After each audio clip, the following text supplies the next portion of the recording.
kind of put it in. It's like, you know, that's the big level up. I feel like when you make something longer, it's like, whoa, I got a lot of names to put in here. So yeah, my name's Preston. I'm a film programmer and occasional Q&A moderator, and I'm really happy to be here to ask some questions about Cece's Interlude. Now, I'm assuming everyone here, it's their first time seeing this movie? Raise your hand. It's kind of like overall, okay, awesome, everyone has seen this film.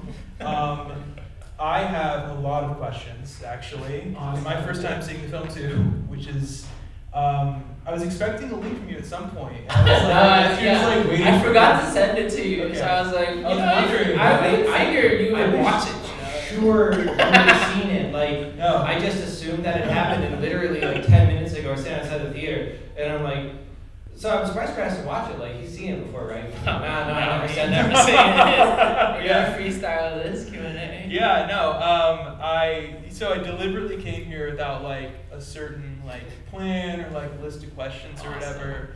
But I wanted to first say that your performance in the film was absolutely incredible. Thank If you can you. get a round of applause for Cece. We were talking outside about can I get my mic turned on just a little bit? Is there someone up there? There's a ghost in the theater running the levels. I wanted to just say that, like, you know, we were talking about Sling Blade, Billy Bob Thornton's debut, and the absolutely transformative performance that he had playing this character, like, you know, that was completely abstracted from. You know, I would describe Cece as something of a transgender sling blade. But I think that your performance is comparable because you do something that instead of you know, looking toward, you know, like creating some version, you know, some character, you create a version of yourself. Yeah. Almost that is a totally. You know, No, I get a it. parody of your worst like parts of you. Yeah. You know, like you know, we've been, you know, I think we've met each other through like scene shit, and this person hanging out with like Devious, who is like almost like a Warhol superstar in the sense that they're like appearing as themselves in a movie made by, you know, like an alt like movie, you know. But yeah, it really impressed me the way that you were able to commit and just have so much nuance and just raw emotion in your work playing Cece. Thank you. Absolutely incredible. Appreciate I kind of wanted to, I guess my first question would be like, what was the genesis of this idea? Like, kind of going back to the start. Because I remember something to do with Sundance potentially? Or Right, like, so yeah, tell me about that. The very first thing was that, like, I knew I wanted to make a first feature no matter what. So I was trying to come up with an idea that I could make for, like, no money. And then somewhere came along, I was out, and I saw a really pregnant girl at an afters. I swear I saw it and I was like, that is so funny. Yeah. It's just kind of it found the way. I was like, wait, I think I should be pregnant and it should be like a mockumentary, you know, and then it all kind of came together. The Sundance thing, that I applied to this grant for Asian American filmmakers, sponsored by Panda Express. I'm not joking. Panda Express paid for this movie.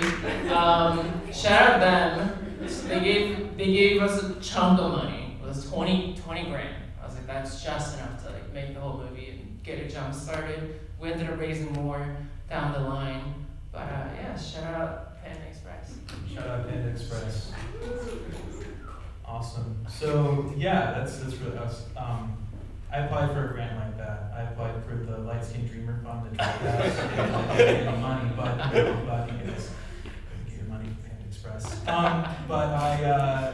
So when was this sort of like shot? You kind of got them, like, did you shoot it over the course of a year? Because I remember hearing consistently About it for so from long. like Eugene and Yeah. Shane, and I've known Eugene for years. I've known Shane for a fucking crazy amount of time. I've Yeah. known Shane almost 10 years of my Yeah. life, which is so insane. Well, you want to talk about that? Was it even? Yeah, I We mean, started December 23rd. I remember that. Yeah, and then the plan was we were gonna shoot it like kind of chronologically for the most part and try to follow like the 9 months of the pregnancy, and that was our justification of like we'll shoot over like the better part of the next year, you know, we'll spend like half a year or so kind of dragging it out and letting it kind of like evolve with us. Yep. And you know, that'll let us like schedule everyone as we, you know, need them and not like overbook anyone.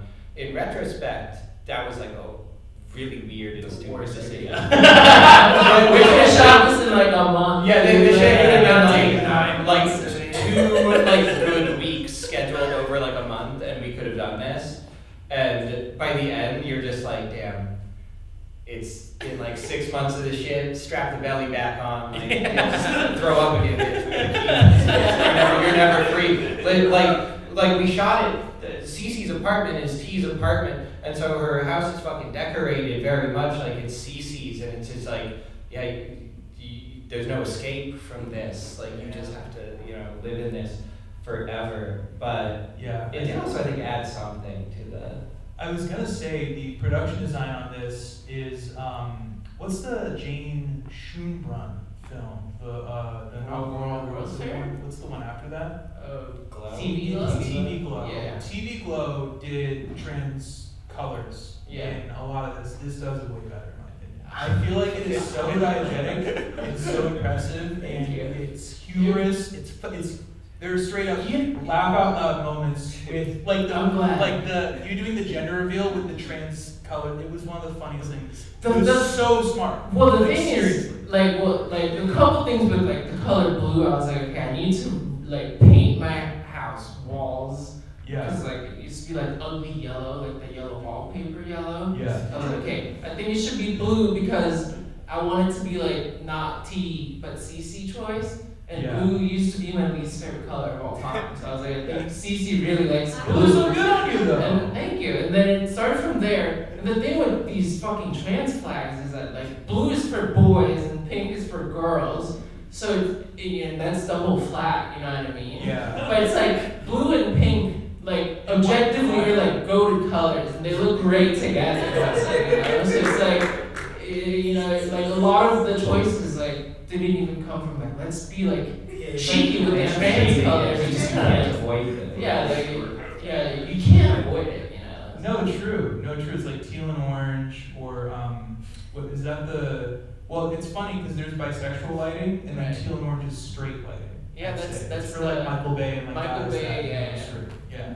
But no, it's very interesting the amount of just like, I mean, the production design is crazy. I mean, just the fact that you had to live. I mean, it's really good.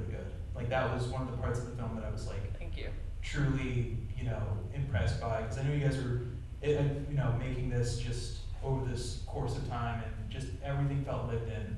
And I feel like for this film, I know like you guys could have shot it in a month or something, but there is some artifice and some like real just beauty to having a space that feels very lived in, especially for film like this. Yeah. Like it kind of needed that, and I'm so glad you guys stuck it out for that long and shot it like chronologically. It's fucking great. Yeah, I kind of wanted to talk about like just I feel like it's weird what I'm I guess just like saying what I'm gonna say, maybe, I don't know, but it feels like a lot of LGBTQ cinema, I've never seen a film that is in reality as this. It feels like there is always a surrealist element to a lot of like famous, like with the exception of like Todd Haynes or something like that, who roots his films in a very uncomfortable, like kind of just weird, you know, but at the same time framed with like, you know, obviously It's funny because I get pregnant at this and they nothing real about that. You No, know? but that's the thing. Is it's like it's surreal, but it's all realistic at the same Yeah, time, and it's played so straight that it's just the humor Right. comes. It's like a Todd Solondz thing, or Yeah, something like yeah, that, where it's everyone is in on the bit, and the characters going insane. I do think there's kind of like a bit of a like marketing bait and switch there, almost, of like, that is kind of the conceit of like, if you read like, if you hear like the basic log line, it sounds like that kind of thing. Yeah. And then like, that's even like the meta thing happening in the movie, right? Is Yes. like Sophie Ann hears about this story and thinks like I've got this like crazy, story that's gonna like follow these like zeitgeist trends and is gonna be like this or whatever, and then it just ends up being like rejects all of the kind of like heightened conceits and like tropes and like signaling that you're set up for, and that I don't know, that to me is kind of the key part of the. It doesn't check the boxes that I feel like films that are about like minority groups check, where it's like they're discriminated against. Someone is transphobic. So no one really, you are, all of the nightmare comes from just being in the precarious situation of being a young person who's pregnant. It's what I found so amazing about this film. It's like I've never seen a film not only about like about something that could never happen, but about something that happens every day at the same time. Like think of tons of women that you've seen GoFundMe's. It's been incredible showing It's this movie, and we've had a few girls come up to us crying afterwards, talking about like their abortion stories and shit. I was like, fuck, dude, like it really spoke to you on some like humanity. Literally the premiere. If anyone has gone through something similar and want a hug after this movie, I'm here for that. I had a couple family members, and just seeing some moments from there as they got pregnant and had kids under really like scary circumstances. It reminded me of that, and it made me emotional a couple times. I'm not gonna lie. Like I've seen that, like shit like that. It's crazy. I'm trying to think of like any more. It's hard to. This is harder when I haven't seen the movie. I know. Put you on the spot. Oh my god. Here, does anyone have a question? Let's open it up. Let's open it up. No one have. Okay, there we go.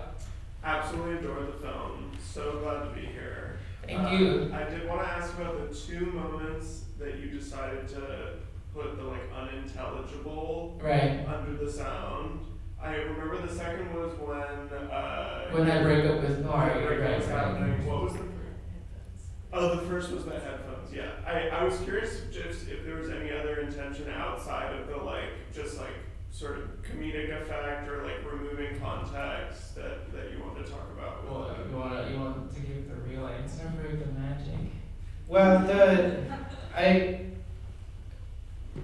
only one of them we have to break the magic. In the parking garage, that was something that we just leaned into because the reception of like our wireless labs were like so shady. Parking garage, and like we discussed after that when we used unintelligible and like we had just enough like funny audio that kind of clued in what Eugene is saying in there, and we really liked it. And we're like, that's actually like such a good moment, such a good beat. Like,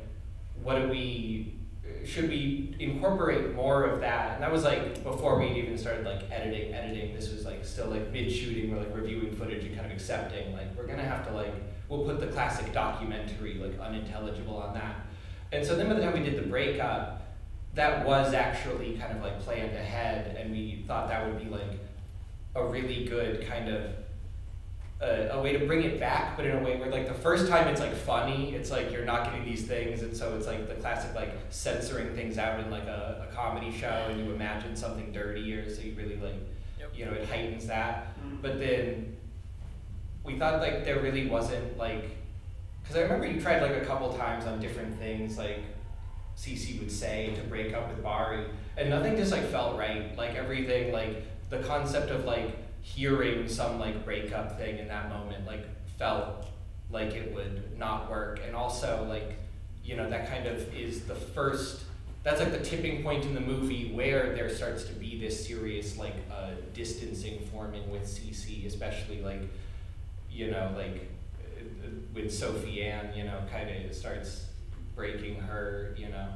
objectivity a bit. And so that throwing that in there as this like fun like thing that forced this distance and allowed this ambiguity in that moment felt like really good. So it was one, just like accounting for a mistake, and then we're like, that goes so hard, we should do that a lot of shit. And then we do it one more time, but. Agreed, it was sick. No, I agree also. I know about film, I kind of knew what was going on there. It's like, one time it's diegetic, one time it's not. As filmmakers, we have to do these things in the edit bay sometimes. Any more questions? I have a question. Oh, there you go. Yeah. Yeah. Yeah. Well, we don't have to like go too much into this, but I was just, curious. You said like, the color blue, you used to not like that color, so Yeah. it became Cece's favorite, and Cece's apartment is your apartment, and so I'm curious about other maybe like strategies you had in like constructing this character. And Oh yeah. So the whole thing was that I, like going into like, oh, it's like a trans movie, but like I didn't want it to like make just that, So the whole idea was to make her like the most boring, regular girl, So she's really into Lash Tag music. Yeah. And she's like a Drake fan, and like I bought all the clothes from Santee Alley. It was like, it was really fun norming out for like 9 months. Devious was always, every time Devious was on set, she would just like rip apart Yeah, T's whatever. outfits and be like, she should be wearing like Dior or something. Like, this is like so fucking cheap. Like, you can't be out here looking cheap in your own movie. It's like, I love Devious. So I've seen Devious in like theater and in film. She's the best. She's You should amazing. book her.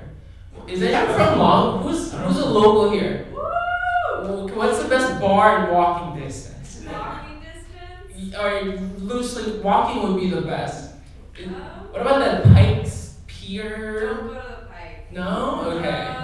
There's I don't know if it's around here, like, it's not far, there's like a good tiki bar. Oh shit, that's cool. How far is it? Bamboo Club, it's not that far. I think we passed it. Okay. It's like, Yeah. it's I want to drink so bad. And I think everyone should come, and we can talk more over some tiki drinks.